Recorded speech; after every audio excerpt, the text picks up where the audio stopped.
എന്തുകൊണ്ട് രാഹുൽ ഗാന്ധി അദ്ദേഹത്തിന്റെ രാഷ്ട്രീയ പ്രതിയോഗികൾ പപ്പു എന്ന് വിളിക്കുന്നു? പ്രീണന രാഷ്ട്രീയം കൊണ്ട് നാട്ടിലെ ഭീകരതയ്ക്ക് വളം വെച്ചു കൊടുക്കുന്ന കേരളത്തിലെ മീഡിയകളിൽ ഈ വിളി അധികം കേൾക്കാൻ സാധിക്കില്ലെങ്കിലും വടക്കേ ഇന്ത്യൻ മീഡിയകളിൽ ഒരു ദാക്ഷിണ്യവുമില്ലാതെ അദ്ദേഹത്തെ പപ്പു പപ്പു എന്ന് വിളിക്കുന്നത് കേൾക്കാം. കുറച്ചൊക്കെ അദ്ദേഹത്തിന്റെ കയ്യിലിരിപ്പ് കൊണ്ടല്ലേ ഇങ്ങനെ സംഭവിക്കുന്നത്? ഈയിടെ അദ്ദേഹം അമേരിക്കയിൽ നടത്തിയ പ്രസംഗം ഒരു പ്രതിപക്ഷ നേതാവിന് യോജിച്ചതാണോ?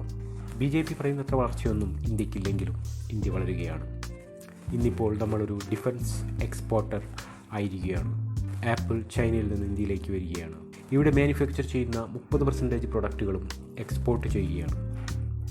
ഇതെല്ലാം നടക്കുന്നത് കോൺഗ്രസ് ഭരണകാലത്തല്ല എന്ന വിഷമം അദ്ദേഹത്തിനുണ്ടാകും, സ്വാഭാവികം.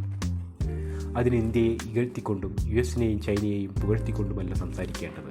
വിദേശത്തെ ഒരു വേദിയിൽ സംസാരിക്കുമ്പോൾ കുറച്ചുകൂടി ഉത്തരവാദിത്വത്തോടെ സംസാരിക്കേണ്ടതല്ലേ? ഇത് പറയുമ്പോൾ അദ്ദേഹത്തിൻ്റെ പിതാവ് രാജീവ് ഗാന്ധിയെക്കുറിച്ച് നമ്മുടെ OV വിജയൻ വരച്ച ഒരു കാർട്ടൂണാണ് ഓർമ്മ വരുന്നത്.